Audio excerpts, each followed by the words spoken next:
Hoje estamos aqui em mais um Conexão Aberta e com ela, aniversariante do dia, minha grande amiga e irmã, Mônica Faria.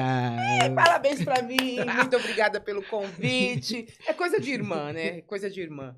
Hoje, nessa data especial, que a gente faz mais uma primavera, privilégio para poucos, né? Porque pra gente chegar aqui é muita caminhada. E a gente chegou. Graças a Deus. Passamos dos 50, eu já tô batendo na porta dos 60. 50 a mais, nós somos 50 a Coisa mais. maravilhosa, gente. Olha, hoje eu completo 57 anos. Eu não me imaginei com essa idade. De verdade, eu achei que ia ter 18 a vida inteira. Mentira. Eu sabia. Eu torci para poder chegar, eu quero ser centenária. E já estou começando a trabalhar para poder chegar aos 150, que eu quero ver os meus tataranetos. E é assim que funciona, para poder continuar contando história. Isso é incrível. Muito obrigada. Eu sou muito feliz de cantar parabéns aqui com você. Ah, e falando em história, a Mônica é historiadora, né? Então ela falou contando história. E realmente a Mônica conta história. Porque a Mônica é uma historiadora. E hoje, Mônica, só tá eu e você, porque a minha companheira de trabalho, Francisca, ó, se mandou pra África e tá lá. Sensacional.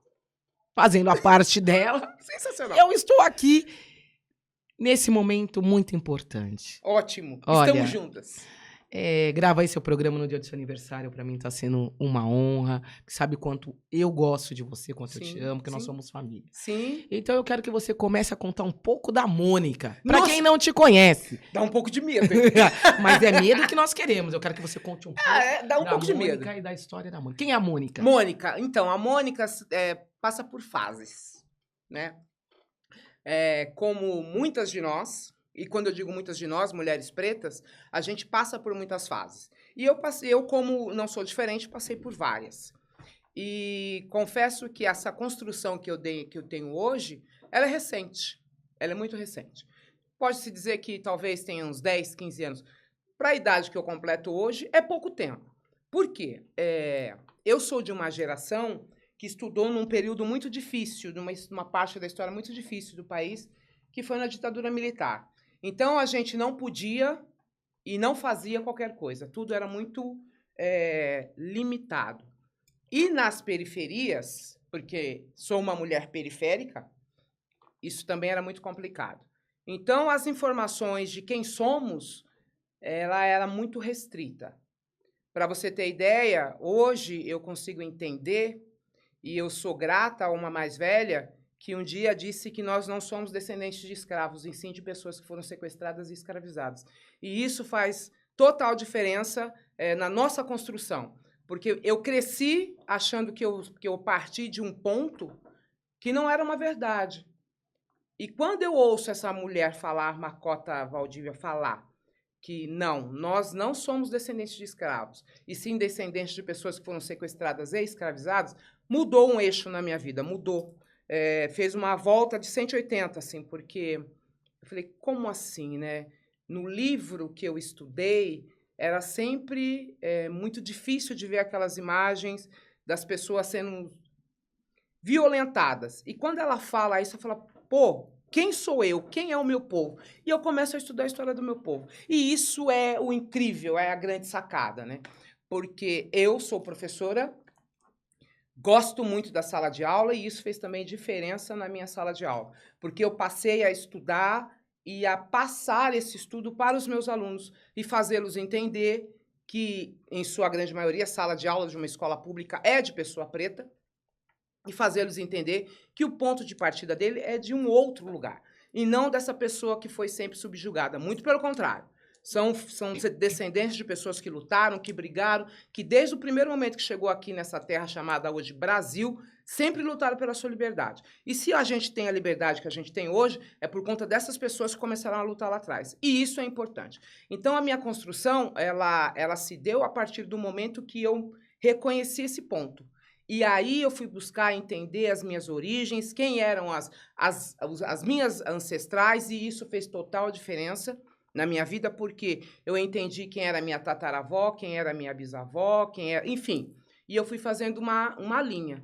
E eu cheguei num ponto de estrutura que eu consegui passar isso para as minhas filhas, que hoje as minhas filhas também sabem de onde vem. Tudo bem que entenderam tardiamente, mas entenderam. A minha mãe também teve uma outra reconstrução, que também não tinha, e absorveu muito isso. E para que isso não se perdesse, eu escrevi um livro para minha neta. Eu sou avó, eu tenho 3 netos incríveis, mais 2 do coração também incríveis. Então, são 5 netos. E foi muito importante porque a gente tem, no total, uma neta.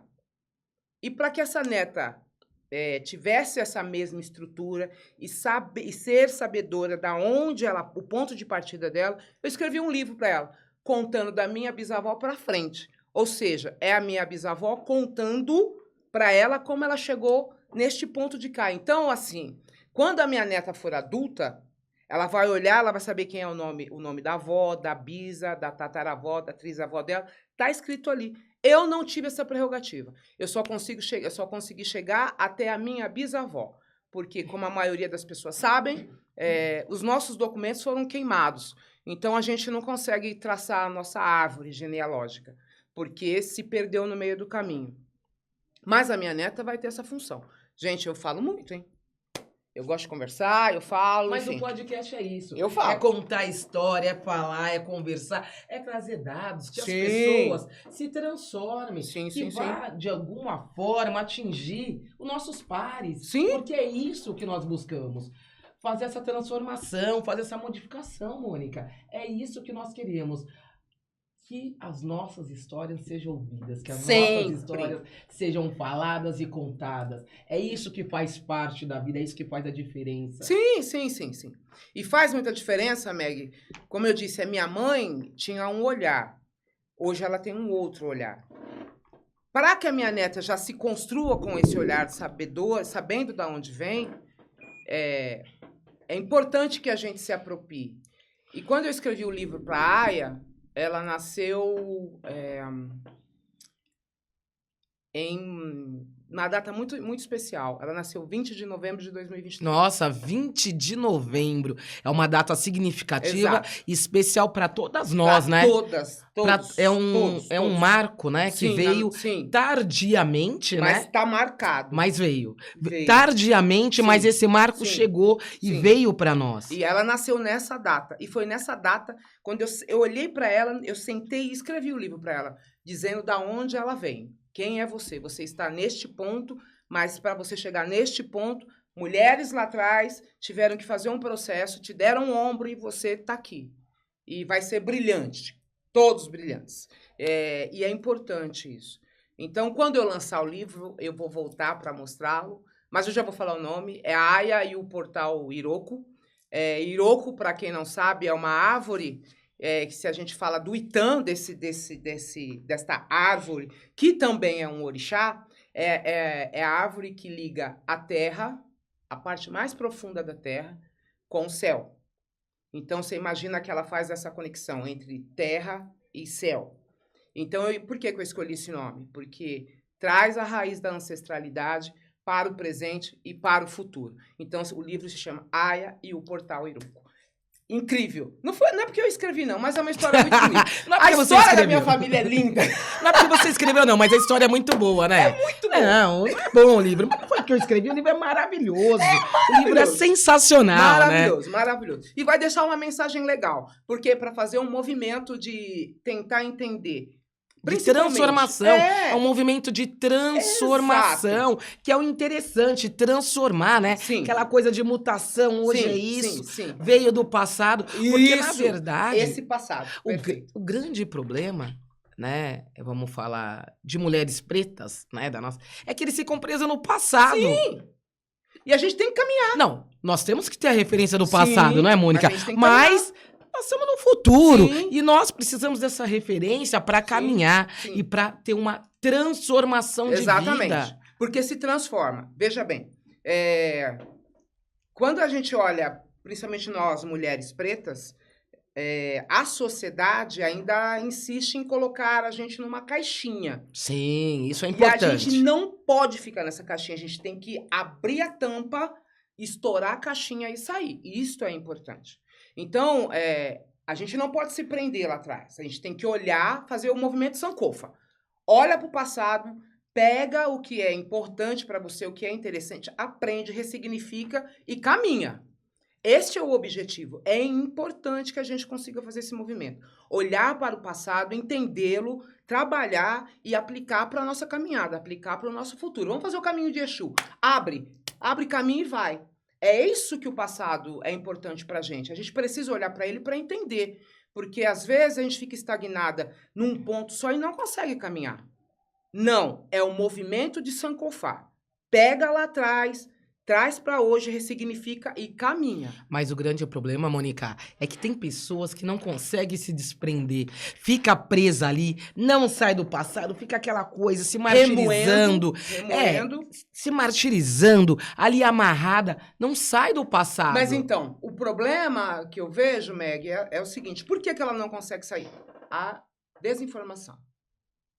Será que não é o medo também? Pode ser desinformação, Então, mas e o medo? Mas você concorda que se do você novo? Não, então, mas se você não tem informação, o medo do novo. O medo Você do vai novo. ter medo. Então, se você consegue captar essa informação, transformar isso em conhecimento, você rompe isso. Você sai dessa presa do passado e caminha. O grande problema é ter esse conhecimento. E aí, eu vou levar isso para a sala de aula. Eu trabalho numa escola na periferia da Zona Norte de São Paulo. A maioria das minhas salas de aula são de alunos pretos. E eu me lembro quando eu cheguei lá, não é que eu sou o ápice, não. É a questão do olhar. Eu olhar para aquelas 40 pessoas que estão à minha frente, né? Que estão na minha frente, e eu consegui dizer o seguinte, ó. Nós partimos deste ponto, nós temos que trabalhar esse caminho aqui, chegar aqui, e daqui subir. A gente não pode descer. A gente tem que sempre estar caminhando. Então, eu trago para ele essas referências. Aí entra a história, entra o movimento de contar a história. Porque não adianta eu pegar um livro de história e mostrar para eles, olha lá, quem descobriu o Brasil? Não, ninguém descobriu o Brasil, já tinha gente aqui. Então, o Brasil não pode ter sido descoberto. Ele foi invadido. E isso que precisa ser passado. E eles começarem a ter o entendimento de que realmente, se tinha gente aqui, como é que descobriu? Não descobriu, invadiram, tomaram de assalto. Então, isso já muda. Porque na sala de aula, hoje, você tem também muito descendente de indígena, que todos nós somos, né? O Brasil é uma miscelânea. A gente tem 3 troncos, o europeu, o indígena e o africano. Mas se pauta muito ainda, quando você vai contar a história, na história do europeu. Ou no dito vencedor. A nossa história é dito vencedor, porque venceram sob as custas de quem, né? Mas a nossa história, Mônica, ela ainda é mal contada, né? Você que é historiadora, eu acho muito importante você contar um pouco da nossa verdadeira história. Sim, porque sim. o que acontece? A gente só escuta aquela história. Olha, vocês eram da África, todos escravos. Vocês foram raptados, viraram escravos. Mas é a parte boa que teve. Não conta.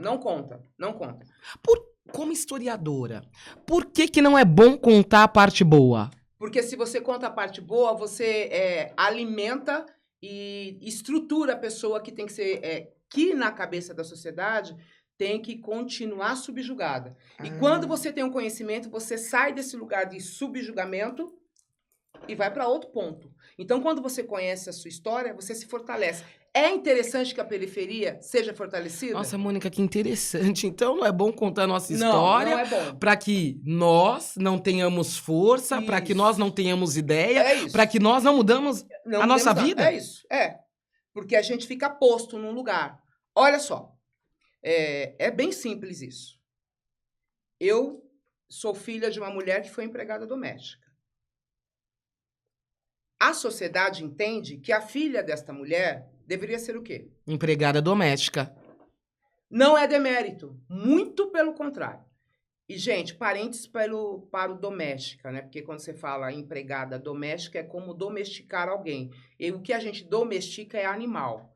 Eu usei a expressão empregada doméstica para que todas e todes tenham esse entendimento. Mônica, mas o doméstica não se usa. A gente tem a pessoa que a gente pode dizer que é a nossa secretária do lar. Mas hoje, essa nova fase, porque na nossa época, né, na sua, na minha, era empregada doméstica. Sim. E outro dia eu falei aqui, eu sempre falo em todo o programa, como você, eu também sou filha de empregada doméstica. Sim. E uma pessoa falou que se eu tava brincando, que você tava fazendo isso pra me promover. Até porque ser filho de empregada, né? Eu vou falar empregada doméstica, não é um termo pejorativo, é isso que eu Sim. aprendi na minha vida, Sim. e tem termos que eu não ainda consigo mudar. Mas não é isso pra depreciar. Não. E nem lá, pai, porque tem a dó, não. Porque Muito é a pelo contrário, verdade. É a verdade. E é o orgulho É que nós verdade. temos, os nossos Eu ancestrais. tenho muito orgulho disso. Se nós chegamos aqui, é por. Porque eles lutaram. Simples. Eles lutaram. E nós estamos E eu aqui. ouvi esse absurdo. Não, isso é Ué, mas absurdo. você tá. Mas Isso é eu absurdo. ouvi esse absurdo. E assim, a sociedade trabalha para que a gente permaneça alimentando isso. Para que a gente fosse a substituta natural da nossa mãe. Então não dava para você ser assim, a gente advogada e não eu dá ser pra falar historiadora. secretária, a gente vai ter que falar empregada doméstica, porque o nosso público que nós atingimos Exato. é esse daí. O doméstica, eu só quis fazer o parênteses, Sim. porque o doméstica, você domestica animal. E quando você coloca lá, isso é o ranço da escravidão, gente. São quase 400 anos de serviço escravizado, então você traz esse ranço ainda. Traz esse peso, Traz né? esse peso. Esse peso, que é um Do peso, na domesticar verdade. o ser humano. E é importante que Mas a gente nós tenha em éramos mente- tratados como animais mesmo, né? Exatamente. Então por isso que é o doméstico, E né? é importante que a gente tenha em mente que isto foi uma ação de desumanos contra humanos. Então, a gente pode e precisa entender que a escravização de pessoas foi um dos maiores crimes da humanidade. Por quê? Você chegou num continente que é importante. A África não é um país, é um continente. Sim. Com várias civilizações. Se a gente olha para a Europa, hoje é legal viajar para a Europa, eu gosto, eu vou para a Europa. É uma delícia. É uma delícia, eu vou.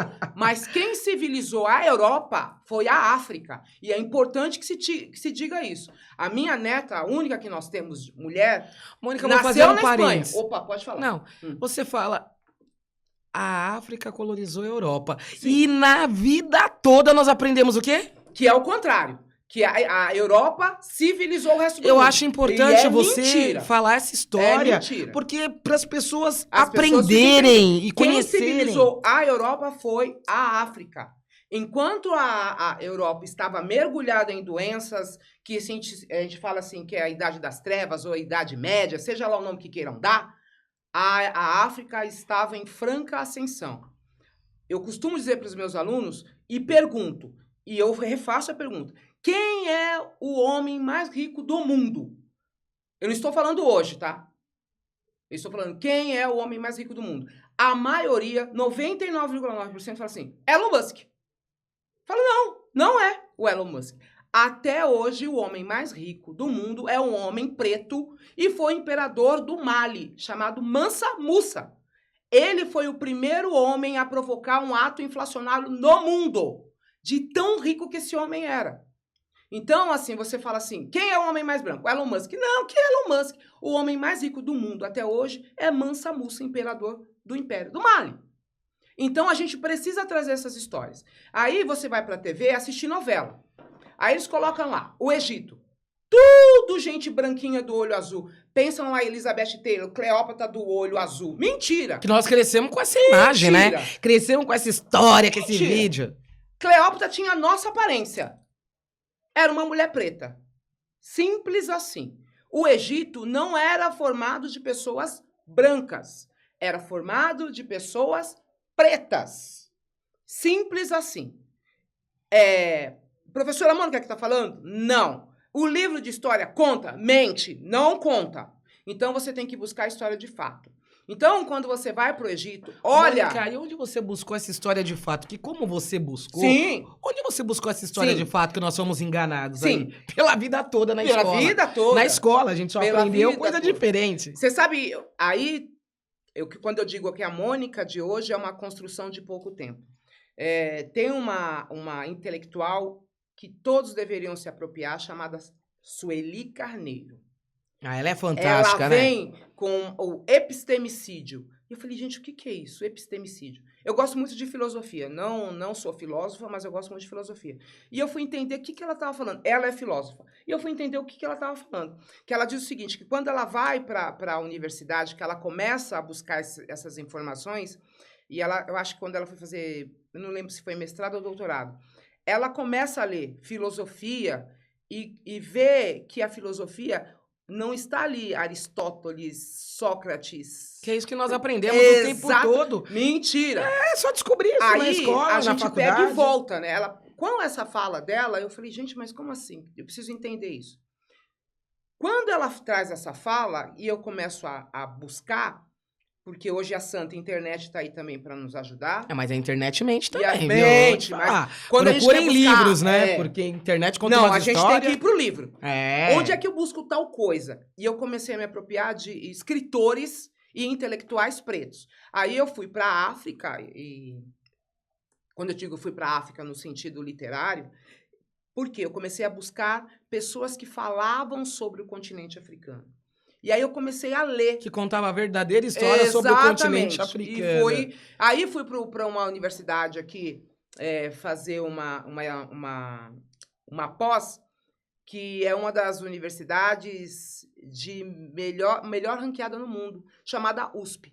E aí lá você tem essas informações, aspas, porque é aquele livrinho que fica lá no fundo escondidinho, da cabeça. que ali você tem acesso ao livro que está escondido. Você tem acesso. Aí você começa a olhar, mas tudo isso, esse movimento eu comecei a fazer depois que eu ouvi a fala da Sueli Carneiro. Até então estava lá. Até então estava cega como todo mundo, como eu e todo mundo. Acreditando que Aristóteles era assim um gênio. O pai da... Um gênio da filosofia. Mentira! Quando a gente olha e começa a entender o continente africano e começa a entender quem nós somos, a gente se apropria do seguinte. Se a gente fala de arquitetura, se a gente tem essa estrutura hoje aqui, foi por conta do povo africano. Se a gente tem uma engenharia, se a gente tem medicina, né? Exatamente. Tudo nasce no continente africano. Então, quando eu digo a África civilizou a Europa, é sobre isso. Então, o que eles fazem? Na verdade, é o deslocam. sentido contrário, né? É o sentido contrário. Nós achamos que é uma coisa, não, é o inverso. É o sentido contrário. É o inverso. Gente, as pirâmides estão lá para contar a história. Elas existem, elas estão lá. E quando você olha para as grandes universidades, as primeiras universidades nascem no continente africano e no Oriente. Não tá na Europa. Ah, não, mas Europa é o berço da civilização. Não é. Não, é o que nós aprendemos na escola, foi isso a vida toda. O berço da humanidade, o berço civilizatório está no continente africano. E as pessoas precisam se apropriar disso. Aristóteles não é o grande filósofo do mundo. Não, a gente tem que estudar em Imhotep mesmo, que é esse é o cara. Porque o que acontece? Eles deslocam essa filosofia do continente africano, na verdade, assim... A filosofia, a grosso modo, é o ato de você construir pensamentos, né? De você pensar e filosofar sobre alguma coisa. E desenvolver um pensamento sobre alguma coisa. Então, o que acontece? Eles deslocam essa construção do pensamento do continente africano, traz para o europeu. No continente africano, esse movimento de pensar sobre alguma coisa e divagar sobre ele se chamava mistérios. Quando vem para o continente africano, para o continente europeu, eles põem o nome de filosofia. Ah, então eles mudam essa trajetória. Eles mudam o nome. E aí eles vêm contando os grandes filósofos gregos. Gente, o milagre grego não existe. O milagre grego foi entrar no continente africano, roubar e trazer para cá. Esse é o milagre. Eles roubaram daqui, trouxeram para cá e mudaram o nome. E levaram os louros, né? Todo. E ganharam todos os prêmios. Não existe o milagre grego, não existe. Os gregos passaram Não vamos falar levar os louros, levar os negros, né? Porque pegaram a nossa história. Não levaram os louros, não. Vamos mudar. Levaram os negros. Pegaram a nossa história e levaram os negros. Levaram os negros. E isso, em pleno século XXI, ainda é ensinado nas escolas, o milagre grego. Então, quando eu vou para a sala de aula e desconstruo esse milagre grego, eu, querendo ou não, fortaleço aquele moleque, aquela menina preta, que fala, pô, eu consigo. E aí eles saem desse deslocamento de estar naquele lugar que está posto e começam, não, pera um pouquinho, eu também tenho direito a algumas coisas, eu vou chegar nesse lugar, eu tenho como chegar nesse lugar, e chega, porque você faz movimentos. Na escola que eu leciono hoje, eu tenho muita liberdade de desenvolver alguns trabalhos. Em um deles você me ajudou muito, que foi os Portas Pretas, que foi mas um que sucesso, trabalho maravilhoso, né? reverbera até hoje. Outras escolas também se apropriaram disso, estão fazendo. Mas conta esse projeto aí. Vou contar. Esse projeto, ele nasceu em 2023, acho que 2023, agora já nem me lembro mais. E o que acontece? Foi uma forma de fortalecimento da comunidade preta. Quando eu cheguei nessa escola, que eu leciono hoje, no bairro do Limão, eles já tinham essa vontade de querer fazer, mas às vezes faltavam caminhos. E um primeiro ato que nós fizemos, ainda era saída da pandemia, as aulas voltando, eu peguei e montei, como estava muito em cima, eu montei uma sala de literatura preta. Peguei todos os livros que eu tinha na minha casa. Gente, eu tenho bastante livro preto na minha casa. Gente, ela tem milhares e milhares de livros. Não é bastante, é milhares. Levei minha biblioteca para a escola, peguei algumas coisas que tinha, montei uma sala de aula que eu chamei Literatura Preta. Só de autores e autoras pretas. Quando eles viram aquele monte de livro de gente preta, eles não acreditaram que essas pessoas tinham produzido tudo isso. Falei assim, ó, e são pessoas que também vivem no tempo de vocês. Carolina Maria de Jesus, Conceição Evaristo, tem um monte, e essas pessoas se fortaleceram demais com isso. Pois bem, no ano seguinte, a gente escreve o projeto Portas Pretas. Do que consiste esse projeto? Era levar para as escolas personalidades pretas, mostrar para os alunos e para a comunidade escolar que as pessoas pretas são intelectuais. Então, o que aconteceu? Eu fui pegando personalidades de várias épocas, até as atuais. Meg me ajudou muito com isso, indicando pessoas. O pessoal do Racionais gravou clipe para mandar para os alunos, para incentivar. E aí... Meu compadre, não vou deixar de falar. Marquinhos Sensação. Sensação, não pode deixar de falar. Senão... Gravar, sim, pessoas pretas gravando vídeo e mandando para incentivar os alunos. E aí, o que aconteceu? Na escola que eu leciono, são 16 salas de aula. Para a gente poder colocar mais figuras pretas, nós dividimos as portas em duas. Uma personalidade em cima, outra embaixo, ou vice-versa. Mas isso não era uma escala. Era só para poder colocar mais mesmo. Com isso, a gente colocou 32 personalidades na sala de aula, estampados na porta das salas de aula. Então, todo mundo que vai lá se depara com um monte de cara preta na porta das salas. Um monte. E aí, o ano passado, para implementar, a gente colocou na biblioteca, colocou nas salas de informática, colocamos nas salas de gestão. Então, assim, a escola, a maioria das portas, não vou dizer 99%, mas 95% das portas nessa escola são estampadas com imagens de figuras extremamente importantes para a história do Brasil e, principalmente para a gente, de pessoas pretas. E isso é importante. Quando eles olham e veem aquele rosto parecido com o deles ali, já muda. Veja bem, eu me lembro que quando a gente começou a fazer esse projeto, que eu coloquei Carolina Maria de Jesus... É uma referência, na verdade, né? Uma professora falou assim, nossa, mas Carolina Maria de Jesus é preta? Uma professora! Então, a professora achou que ela era... Porque já vem com essa cultura. As referências não são pessoas pretas. São pessoas brancas. São pessoas brancas. Nós não temos problema nenhum com pessoas brancas.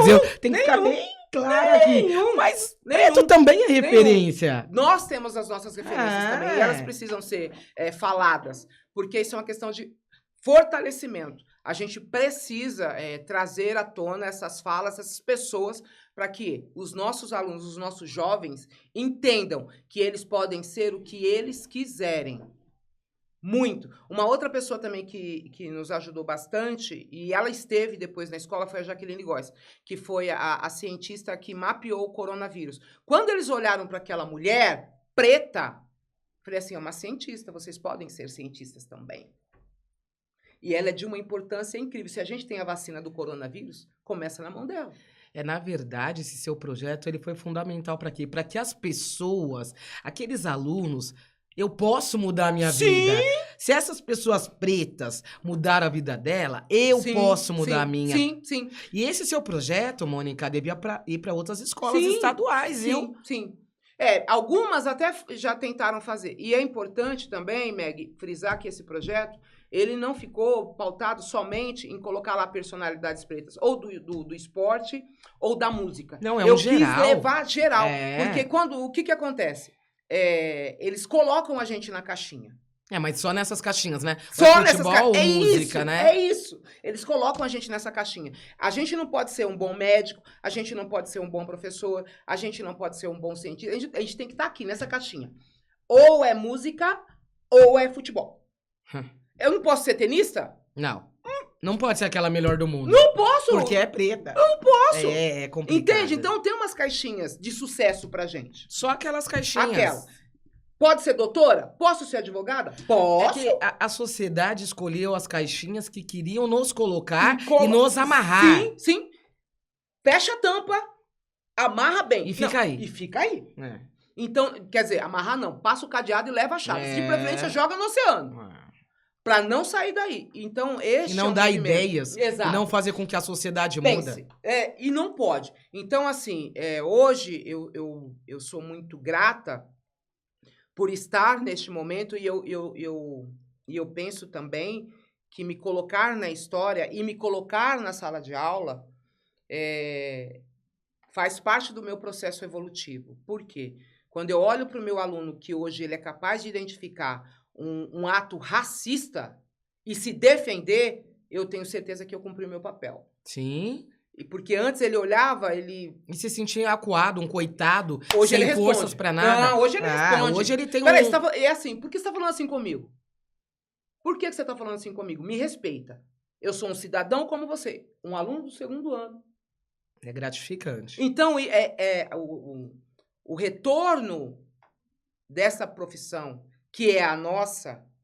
porque doutora também é professora. Não, mas eu ministrei aula por 20 anos, né? Fui educadora também. Então, esta profissão que é tão massacrada, e a gente não pode deixar de falar isso, a gente tem uma profissão que é extremamente massacrada. E não é valorizada. De jeito nenhum. Não é só massacrada, não é valorizada. Porque quando você faz com que as pessoas comecem a pensar, e deste pensamento ela começa a questionar, a gente não é interessante. Na verdade é ter ideias, né? Não é questionar, é ter ideias, a né? gente não é interessante. Peraí, porque, como é que você vai me questionar?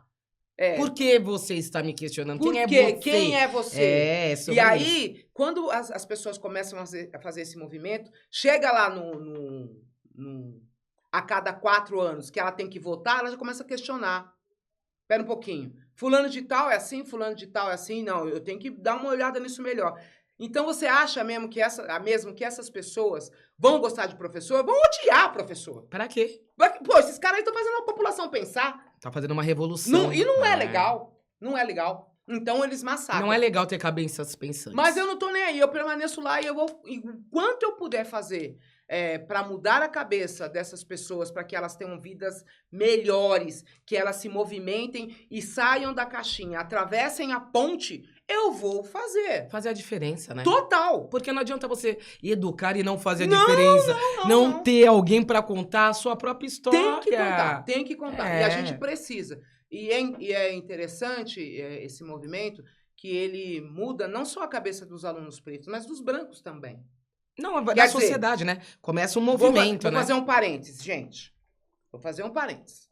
Porque a gente precisa entender que nós estamos no Brasil e gente branca no Brasil é raro.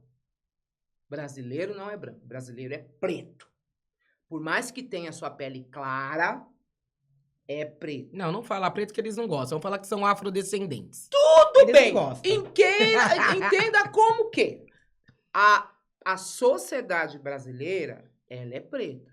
Ela é formada por indígenas, europeus e pretos. Ponto. Quando você quer ver pessoas brancas, vai para a Dinamarca. Lá você vai encontrar. No Brasil, você tem pessoas de pele clara e que se movimentam e têm as suas vantagens por ter a pele clara. Branco não é. E é importante que se diga isso. Tem a pele clara. Porque aí depois ele pega o aviãozinho aqui, vum! Não precisa ir longe, não. Vai ali no norte, ali. Vai ali no norte. E aí chega lá no norte, a pessoa olha pra ela e fala assim, mas você não é branco. Aí ela se assusta. Você é latino. Cara, eu não gosto de ser chamado de latino, de verdade. Eu sou uma mulher preta, afrodescendente. Eu não quero ser chamado de latino. Mas lá eles falam que nós somos latinos. Você Claro sabe que muito fala. bem. Claro que fala. Já ouvi isso lá fora. Você é fala. latino. E assim, nós temos uma vantagem. Boca fechada. Passa por eles. Norte-americana linda. Passamos por eles. Você ficar com a boquinha fechada aqui, ó. Meu marido é latino. Total. Não é branco. É latino. É diferente. Mas é conscientização, Mônica. Então eles sabem quem eles são. Na verdade, é assim, quando você olha para os primos do norte, eles são, principalmente a população preta, eles são mais fortalecidos nesse sentido, justamente por saber de onde vem. E por passar tudo que eles passaram também, né? Mas sabem disso. A gente não. A gente ainda está caminhando para entender da onde a gente veio e entender por tudo que a gente passou. Olha só, a gente mora num país incrível. Pode dar a volta no globo. A gente viaja. Ah, mas o Brasil é maravilhoso, gente. Não tem país no mundo Não. igual ao Brasil. Não tem. Não tem. Não tem. O grande problema é que a gente tem uma camada da sociedade que impede que o Brasil deslanche. Mas o Brasil é um país incrível. E o que o torna incrível? O povo, a diversidade que tem de pessoas aqui. E essas pessoas não entendem isso. E precisa fazer um movimento de entender o que nos faz diferente do resto do mundo para melhor é a nossa diversidade. Nenhum lugar do planeta é tão diverso quanto o nosso. Nenhum lugar do planeta tem a cultura que nós temos. O grande problema é fazer com que esta cultura e com que esse entendimento chegue aos lares de todos. Se propague, né? Não é interessante Exatamente. a propagação. Exatamente. Não é interessante. Por isso que o livro fica lá no fundinho, escondidinho lá, para que ele não se aproprie dessa leitura. Olha, gente, eu vou terminar esse programa com uma dor no meu coração. E a Mônica vai se comprometer publicamente, que ela é minha amiga, mas é golpista, que ela vai voltar. Eu vou voltar. É aniversário dela. Ela vai voltar, porque ela tem muita coisa pra contar pra nós ainda. Mônica, te ouvir é um prazer. Gratidão. Porque temos que contar a nossa história. Precisamos. Tem que ser propagada, tem que ser divulgada, tem que ser falada. Não dá pra ficar mais na caixinha que nos colocaram. Não pode. Então a Mônica está se comprometendo no nosso podcast, publicamente, Eu vou voltar. que ela vai No voltar. lançamento do livro eu volto. E aí eu vou trazer. Não, ela vai enrolar, ela vai voltar antes. Não vem com essa história, não. Mônica, mais uma vez, gratidão. Parabéns. Agora nós vamos bebemorar esse dia, porque é merecedor. Obrigada. Gratidão, pessoas. Muito grata por me ouvirem. Eu espero de coração ter podido levar um pouquinho mais de vocês, para vocês, de informação e se apropriem da nossa história. É muito importante que a gente se aproprie, porque conhecimento nos salva. Conhecimento não ocupa espaço. Busquem conhecimento. É importante. E assim, nós finalizamos mais um Conexão Aberta, com muita axé, com boa energia, com aniversariante.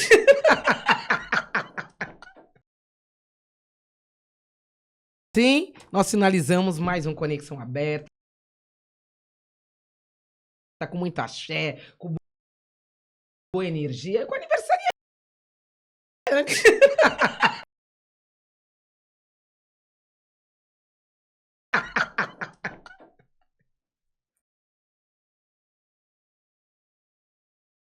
Sim, nós finalizamos mais um Conexão Aberta.